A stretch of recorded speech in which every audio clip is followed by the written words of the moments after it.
विधान परिषद निवडणुकांमध्ये मविया उमेदवारांच्या माघारीनंतर संशय कल्लोळ दाटला आणि घोडे बाजारावरून आरोप प्रत्यारोप सुरू झालेले आहेत। तर 150 कोटी रुपये वाटल्याचा आरोप संजय राऊतांनी केला आणि या वक्तव्यावरून वाद प्रतिवाद सुरू आहेत। आणि आता काँग्रेस नेते विजय वडेट्टीवार यांनी काँग्रेसच्याच एका नेत्यानं नगरसेवकांना 5 लाख रुपये वाटल्याचा आरोप सुद्धा केला आणि त्याच्यामुळे आणखी नवीन वादाला तोंड फुटलंय। पाहूया।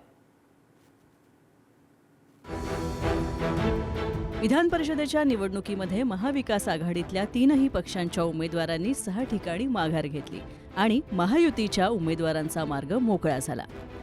काँग्रेस, शरद पवारांची राष्ट्रवादी काँग्रेस आणि ठाकरेंची शिवसेना अशा 3ही पक्षांच्या काही उमेदवारांनी अचानक माघार घेतली आणि पक्ष नेतृत्वालाच तोंडघशी पाडलं। नाचक्की झाली आणि त्यामुळे काही उमेदवारांची पक्षामधून हकालपट्टी सुद्धा करण्यात आली। पण त्यापेक्षाही रंगली ती घोडेबाजार अर्थात पैशांच्या देवाणघेवाणीची चर्चा। विदर्भामध्ये तर काँग्रेसच्या 2 उमेदवारांनी माघार घेतली। यवतमाळमध्ये शिंदेंच्या शिवसेनेचे दुष्यंत चतुर्वेदी तर वर्धा चंद्रपूर गडचिरोली मतदारसंघामधून भाजपचे अरुण लखानी यांची बिनविरोध निवड झाली। यवतमाळमधून काँग्रेसचे साहेबराव कांबळे आणि वर्धा चंद्रपूर गडचिरोलीमधून काँग्रेसच्याच शैलेंद्र अग्रवाल यांनी शेवटच्या दिवशी उमेदवारी अर्ज मागे घेतला।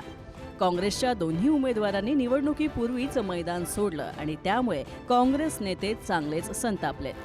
विधान परिषद निवडणुकीतलं राजकारण वेश्येला सुद्धा लाजवेल असं झालंय अशी टीका काँग्रेसचे नेते विजय वडेट्टीवार यांनी केली। एवढंच नाही तर वडेट्टीवार यांनी भाजपसोबत स्वपक्षीय नेत्यांवर सुद्धा खळबळजनक आरोप केलेत। काँग्रेसच्याच एका नेत्यानं नगरसेवकांना 5 लाख रुपये दिल्याचा आरोप वडेट्टीवार यांनी केलाय। अर्थात त्यांचे पुरावे नसल्याचंही त्यांनी सांगून टाकलं आणि त्यावरून भाजप नेत्यांनी सुद्धा त्यांच्यावर पलटवार केला। काही नगरसेवकांना 5-5 लाख रुपये एका काँग्रेसच्या नेत्यांनी दिलेत असं मी ऐकलंय, पण माझ्यापाशी त्याच्या संदर्भात नाही। मला एक माझाच नगरसेवक येऊन सांगितलं की ते पैसे आम्हाला 5-5 लाख रुपये मी सांगेल त्यावेळेस त्यांनाच मतदान करा, हे ठेवा। हे पैसे कुठून आलेत, कुणाचे होते, कशाच्यामुळे मिळालेत हे काही त्यांनी फोड करून सांगितलं नाही।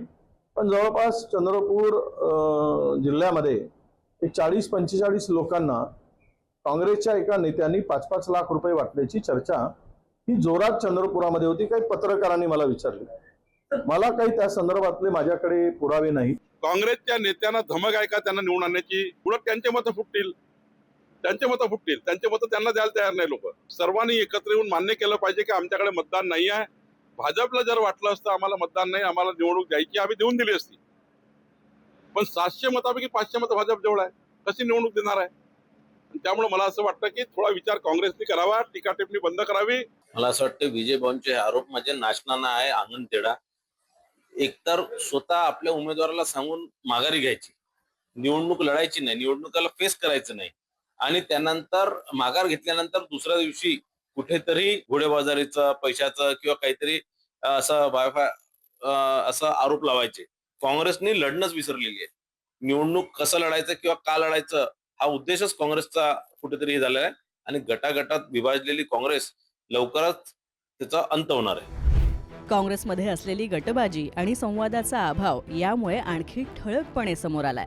एकीकडे उमेदवारांनी माघार घेतली आणि त्यामुळे झालेली नाचक्की आणि त्यात वडेट्टीवार यांच्यासारख्या ज्येष्ठ नेत्यानंच पक्षातल्या नेत्यांवर केलेले आरोप। काँग्रेस आणि विरोधकांमधली स्थिती ही सत्ताधाऱ्यांच्याच पथ्यावर पडतेय। तर दुसरीकडे या निवडणुकीमध्ये 150 कोटी रुपये वाटले गेले असा आरोप करणाऱ्या ठाकरेंच्या शिवसेनेचे खासदार संजय राऊत यांच्या वक्तव्याचे पडसाद शनिवारी सुद्धा उमटलेत।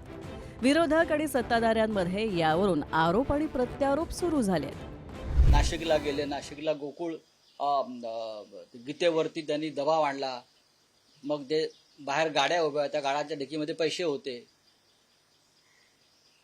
दबाव का आणताय तुम्ही जिंकणार आहात ना, मग दबावानं माघार क्या घ्यायला लावताय?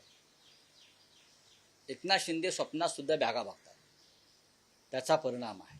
या पद्धतीनं घोडेबाजार बीजेपीने केला असेल तर हे दुर्दैवी आहे आणि हे जे वोटर्सला विकत घेण्याची परंपरा, धमकवणं, गुंडाराज आणणं, जंगलराज आणणं हे भाजप करत असेल आणि आकडा जो संजय राऊतांनी 150 कोटीचा सांगितलेला आहे त्यांनी याचे पुरावे दिले तर निश्चितपणे महाराष्ट्रातला हा जो निवडणुकातला भ्रष्टाचार, तसंही सरकार भ्रष्टाचारीच सरकार आहे, पण निवडणुकातला भ्रष्टाचार पुढे येईल.